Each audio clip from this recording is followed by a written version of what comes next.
I tried to collect a remittance payment. I couldn't do it. The ATM didn't work. It was a lot of dirt roads, and it was sad. It just wasn't a lot of hope. I gave talks. I talked to the kids. I told them, man, we got this. Bitcoin's here. We got this.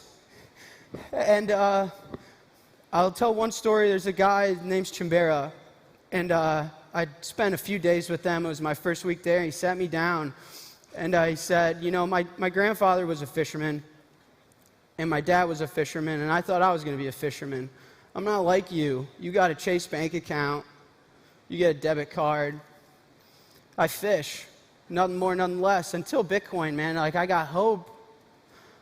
I scan the same QR codes you do. When Bitcoin goes up 10%, Michael Saylor makes a lot of money. So do I. So do I. Chimbera's never had a bank account, but he's got a Bitcoin wallet. Chimbera's never had a savings account, but he's got a hardware wallet.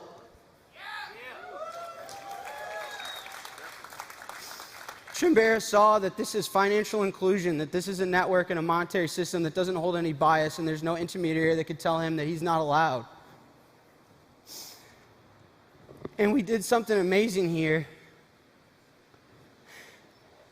And we were onboarding 20,000 Salvadorans a day, and most of them didn't have bank accounts.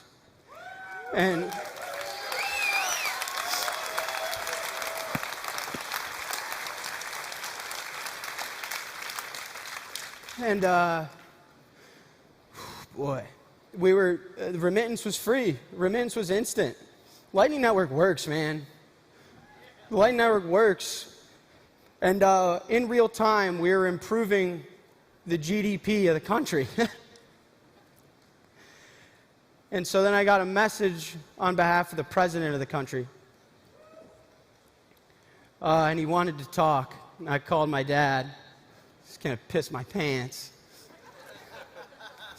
But we talked.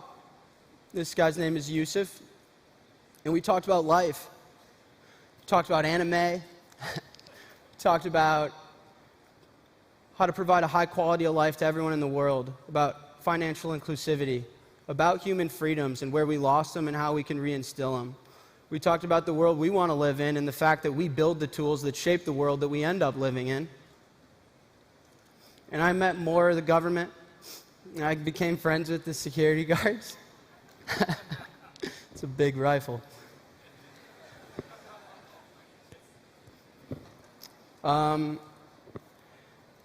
And they dropped some really heavy stuff on me. Over 70% of the active population in El Salvador doesn't have a bank account. They're not in the financial system. They had a huge problem of financial inclusivity and providing their citizens with basic human freedom. And so they asked me to help write a bill, and that they viewed Bitcoin as a world-class currency, and that we needed to put together a Bitcoin plan to help these people and give them hope and give them a quality of life, and that you can live where you're born in, you don't have to leave, and when you send money home, they're not going to take fucking half of it.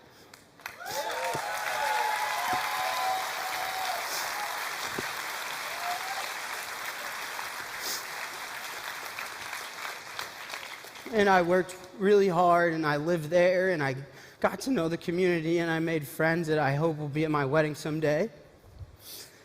And so with all that being said, I'd like to invite now someone I've spent some time with to share a message. My name is Nayib Bukele, and I'm president of El Salvador. Great ideas are beautiful and have great power. But like most beautiful things, they can also be more fragile than we think. When I was a kid, we thought about the future and we were delighted by its possibilities. We couldn't wait for it to happen and be part of its creation. But now, ask almost anyone what they think about the future, and they will say something along the lines of nuclear war, climate catastrophe, hunger, pestilence, the death of life. We didn't take care of the beautiful idea that we create our own future, that we as humanity can do almost anything that we imagine. Our ingenuity, what separates us from other species. In El Salvador, we are trying to rescue this idea and start the design of a country for the future, using the best ingredients that makes us who we are, while using sensibility to find the best examples of ideas from history and around the world. I believe Bitcoin could be one of these ideas. That is why next week, I will send to Congress a bill that will make Bitcoin a legal tender in El Salvador. In the short term, this will generate jobs and help provide financial inclusion to thousands outside the formal economy. And in the medium and long term, we hope that this small decision can help us push humanity at this tiny bit into the right direction. I enter politics to leave a legacy for my country. By doing it, and by working with like-minded people, maybe we can help create a legacy for the world.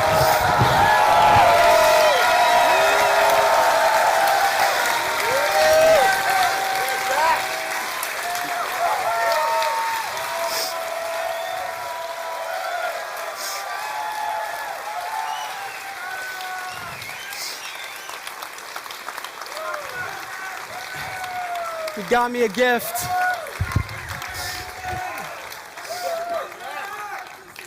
He got me a gift, a soccer jersey. It's pretty sick. I want to read my favorite part from the proposed bill. Central banks are increasingly taking actions that may cause harm to the economic stability of El Salvador.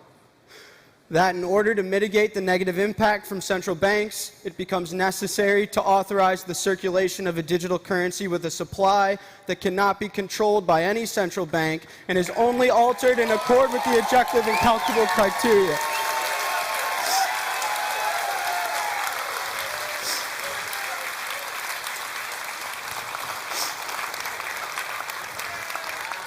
So as of now, El Salvador is set to be the first Bitcoin country and the first country to make Bitcoin legal tender and treat it as a world currency and have a Bitcoin on their reserves.